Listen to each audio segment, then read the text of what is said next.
ಜನತೆ ಇದಕ್ಕೆಲ್ಲ ಈ ರಾಜಕೀಯಕ್ಕೆ ಬರಬೇಕಾಗಿದೆ. ಯಾಕಂದರೆ ಜನರಿಗೂ ಸಹ ಸಾಕಷ್ಟು ಬೇಸರ ಆಗಿದೆ. 40% 50% ಕಮಿಷನ್ನು, ಬೆಲೆ ಏರಿಕೆ, ಯಾರಿಗೂ ನೆಮ್ಮದಿ ಇಲ್ಲ. ಬೆಳಗಿನ ಸಂಜೆವರೆಗೂ ಕೆಲಸ ಮಾಡಬೇಕು. ಈಗ ಮುಂಚೆ ಗಂಡ ಮಾತ್ರ ಕೆಲಸ ಮಾಡಿದ್ರು, ಮನೇಲಿರೋ ಹೆಂಡತಿನೂ ಕೂಡ ಕೆಲಸ ಮಾಡೋ ಮಟ್ಟದ್ದು ಕೂಡ ಇವತ್ತು ಜನರಿಗೆ ನೆಮ್ಮದಿನ ಸಿಗ್ತಾ ಇಲ್ಲ. ಹಾಗಾಗಿ ಯುವ ಜನತೆ ಈ ಒಂದು ರಾಜಕೀಯಕ್ಕೆ ಬರಬೇಕು, ಎಲ್ಲ ರೀತಿಯ ಯುವ ಜನತೆ ಬರಬೇಕು. ಐ ಥಿಂಕ್ ಡೆಫಿನೆಟ್ಲಿ ನಾವು ಅದಕ್ಕೋಸ್ಕರ ಪ್ರೇರಣೆ 10 ವರ್ಷದ ಕೊಡ್ತಾ ಇದ್ದೀವಿ. ಕೊಡಬೇಕಾದ್ರೆ ಹೀಗೆ ಹೋರಾಟಗಳಲ್ಲಿ ಕೇಸು, ಜೈಲು ಇದೆಲ್ಲ ನಡೀತಾ ಇರ್ತದೆ. ಸೊ ಜೈಲಲ್ಲೇ ಸ್ವತಂತ್ರ ಹುಟ್ಟಿದ್ದು. ಹಾಗಾಗಿ ಜೈಲನ್ನ ಬೇರೆಯವರು ಅವಮಾನ ಅಂತ ಅನ್ಕೊಂತಾರೆ, ಜೈಲಿಗೆ ಹೋಗಿ ಬಂದ್ಬಿಟ್ರೆ ಬೇಜಾರು ಅನ್ಕೊಂತಾರೆ. ನಾನು ಪ್ರತಿ ಸರಿ ಜೈಲಿಗೆ ಹೋಗಿ ಬಂದು ಖುಷಿ ಆಗ್ತದೆ.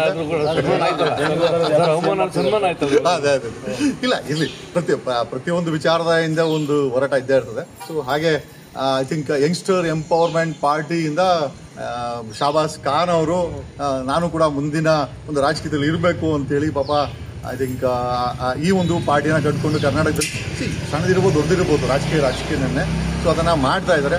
ಸೊ ಒಳ್ಳೆ ರೀತಿಯಲ್ಲಿ ಸಮಾಜನ ಮುನ್ನಡೆಸೋಕ್ಕೆ ಯಾರೇ ಬಂದರೂ ಕೂಡ ಸಂತೋಷ. ಅದರಲ್ಲಿ ಶಾಬಾಸ್ ಖಾನ್ ಅವರು ಬಂದಿದ್ದಾರೆ, ಮತ್ತು ಅವರ ಒಂದು ಟೀಮು, ಮತ್ತು ಅವರ ಪಾರ್ಟಿ, ಮತ್ತು ಅವರ ಒಂದು ನೆಟ್ವರ್ಕು ಏನಿದೆ ಮುಂದಿನ ದಿನಗಳಲ್ಲಿ ಕರ್ನಾಟಕ ರಾಜಕೀಯದಲ್ಲಿ ಚೆನ್ನಾಗಿ ಐ ಥಿಂಕ್ ಈ ಒಂದು ರಾಜಕೀಯದಲ್ಲಿ ಚೆನ್ನಾಗಿ ಒಳಗಡೆ ನುಗ್ಗಿ ಆಯಿತಾ ಜನರಿಗೆ ಒಳ್ಳೆ ಮಾಡೋಂಥ ಕೆಲಸವನ್ನು ಈ ಒಂದು ಪಾರ್ಟಿ ಮಾಡಲಿ ಅಂತ ನಾನು ಬೇಡ್ಕೊಳ್ತೀನಿ. ಐ ಥಿಂಕ್ ದೇವರಲ್ಲಿ ಪ್ರಾರ್ಥನೆ ಮಾಡ್ತೀನಿ. ಇಷ್ಟೆಲ್ಲ ನಾವು ಮಾಡಲಿಕ್ಕೆ ಕಾರಣಕರ್ತರೆ ನಮ್ಮ ದೇಶದ ಸಂವಿಧಾನವನ್ನು ಕೊಟ್ಟ ಡಾಕ್ಟರ್ ಬಾಬಾ ಸಾಹೇಬ್ ಅಂಬೇಡ್ಕರ್ ಅವರು. ನಾವೆಲ್ಲೂ ಕೂಡ ನನ್ನ ಫೋಟೋದಲ್ಲಿ ಅವ್ರನ್ನ ಹಾಕಿದ್ರೆ ನಮಗೂ ಪುಣ್ಯ ಅದು actually. Okay, so it's A great empowerment that ಇವತ್ತು ಕೂಡ 78 ವರ್ಷದ ನಂತರ ಎಲ್ಲ ಮುಗಿದೋಗಿದೆ, ಬೆಲೆ ಏರಿಕೆ ಆಗಿದೆ, ಬಡವರು ಮಾತಾಡೋಂಗಿಲ್ಲ, ಸಾಮಾನ್ಯ ಜನ ಮಾತಾಡೋಂಗಿಲ್ಲ, ಆದರೂ ಕೂಡ ನಮ್ಮಂಥವ್ರು ಮಾತಾಡ್ತೀವಿ ಅಂತ ಅದಕ್ಕೆ ಕಾರಣನೇ ಈ ದೇಶದ ಸಂವಿಧಾನ. ಅದಕ್ಕೆ ಮೂಲ ಪುರುಷರೇ ಡಾಕ್ಟರ್ BR ಅಂಬೇಡ್ಕರ್. ಅವ್ರನ್ನ ನಾವು ನೆನೆದೇ ಇಲ್ಲ.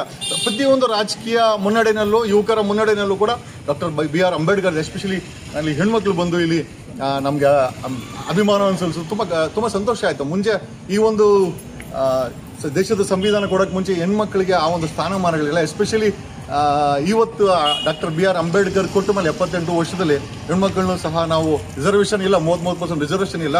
ದೇಶದ ಸುಪ್ರೀಂ ಕೋರ್ಟಲ್ಲಿ ಒಬ್ಬರೇ ಹೆಣ್ಮಕ್ಳಿರೋದು, ಅಲ್ಲೂ ಕೂಡ ಹೆಣ್ಮಕ್ಳ ಕೊರತೆ ಇದೆ. ದೇಶದ ಸುಪ್ರೀಂ ಕೋರ್ಟಲ್ಲಿ, ದೇಶದ ಹೈಕೋರ್ಟ್ಸಲ್ಲಿ ಹೆಣ್ಮಕ್ಳ ಕೊರತೆ ಇದೆ, ಪಾರ್ಲಿಮೆಂಟಲ್ಲಿ ಹೆಣ್ಮಕ್ಳ ಕೊರತೆ ಇದೆ. ಅಫ್ಕೋರ್ಸ್ ನಮ್ಮ ಕರ್ನಾಟಕದ ವಿಧಾನಸೌಧದಲ್ಲೂ ಕೂಡ ಅಥವಾ ಸೆಷನ್ನಲ್ಲೂ ಕೂಡ ಹೆಣ್ಣು ಮಕ್ಕಳ ಸಂಖ್ಯೆ ಕಡಿಮೆ ಇದೆ.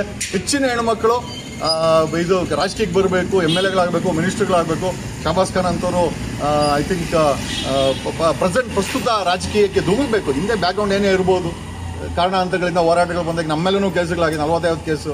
ಯಾರು ಹೇಳ್ತಾರೆ 45 ಕೇಸ್ ಆಗ್ಬಿಟ್ಟು ಕ್ರಿಮಿನಲ್ ಅಲ್ಲ, ಈಗ ಹಂಗಾರೆ ಗಾಂಧಿನೂ ಕ್ರಿಮಿನಲ್ ಆಗಿಬಿಡ್ತಾರೆ. ಆ ಲೆಕ್ಕ ತಗೊಂಡ್ರೆ ಗಾಂಧಿನೂ ಕ್ರಿಮಿನಲ್ ಆಗಿಬಿಡ್ತಾರೆ. ನಮ್ಮ ಹಿಂದೆ ಏನು ಹೋರಾಟ ಇದೆ ಇಂಪಾರ್ಟೆಂಟ್ ಅಲ್ಲ, ಎಂಪವರ್ಮೆಂಟ್ ಆಫ್ ಯೂತ್ ಅಲ್ಲಿ ಐ ಥಿಂಕ್ ಅದನ್ನೇ ಬರ್ದಿದ್ದಾರೆ. ಯಂಗ್ಸ್ಟರ್ ಎಂಪವರ್ಮೆಂಟ್ ಅಂತ ಬರ್ದಿದ್ದಾರೆ. ಒಳ್ಳೆ ಯೂತ್ಸ್ ಬರಬೇಕು.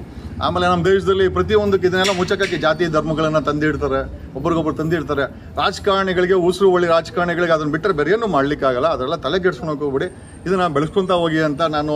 ಆಮೇಲೆ ಇಷ್ಟೆಲ್ಲ ಮಾಡೋಂಥ ಅವಶ್ಯಕತೆ ಇರಲಿಲ್ಲ, ಯಾಕಂದರೆ ಪ್ರೀತಿ ಅನ್ನೋದನ್ನು ನಾವು ಯಾರು ಮೆಷರ್ಮೆಂಟ್ ಮಾಡೋಕ್ಕಾಗಲ್ಲ. ಬಟ್ ಇಷ್ಟೆಲ್ಲ ಚೆನ್ನಾಗಿ ಮಾಡಿ, ಇಷ್ಟೆಲ್ಲ ಬಂದು ಅಲ್ಲಿಂದ ನನಗೆ ಗೊತ್ತಿಲ್ಲ, ಎಷ್ಟೋ ಜನ ಗೊತ್ತಿಲ್ಲ. ಶಾಬಾಸ್ ಖಾನು ನಮ್ಮ ಸ್ನೇಹಿತರೆಲ್ಲ ಕೋಆರ್ಡಿನೇಟ್ ಮಾಡಿ ಮಾಡಿದ್ರು. It was A great happiness. ನನಗೂ ಎಲ್ಲ ಒಂದು ಕಡೆ ಖುಷಿ ಆಯಿತು.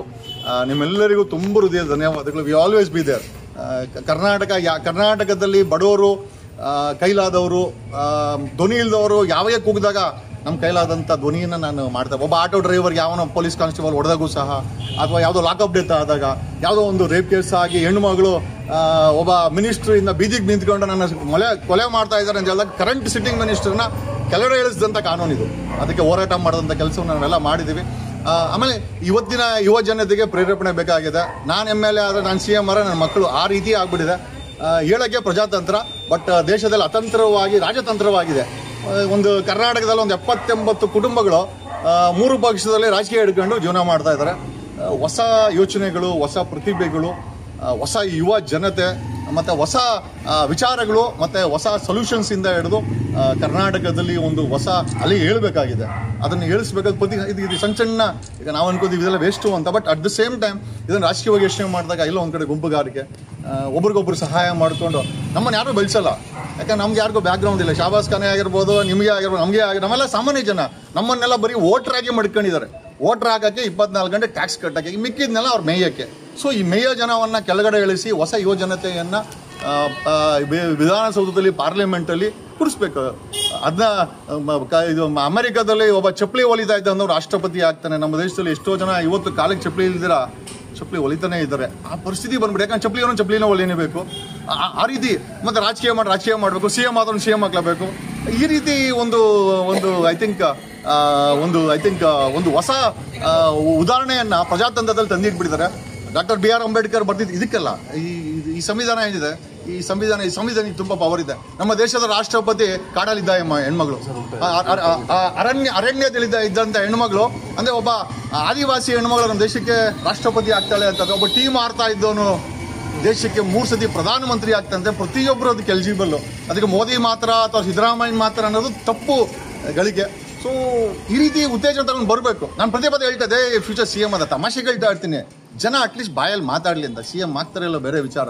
CM ಅನ್ನೋದನ್ನ ಒಂದು ರಾಜಕೀಯ ಮಾಫಿಯಾಗಳಿಗೆ ಸೀಮಿತವಾಗ್ಬಿಟ್ಟಿದೆ. ಹಾಗಾಗಿ ದಿಸ್ ಇಸ್ ವೆರಿ ಪವರ್ಫುಲ್.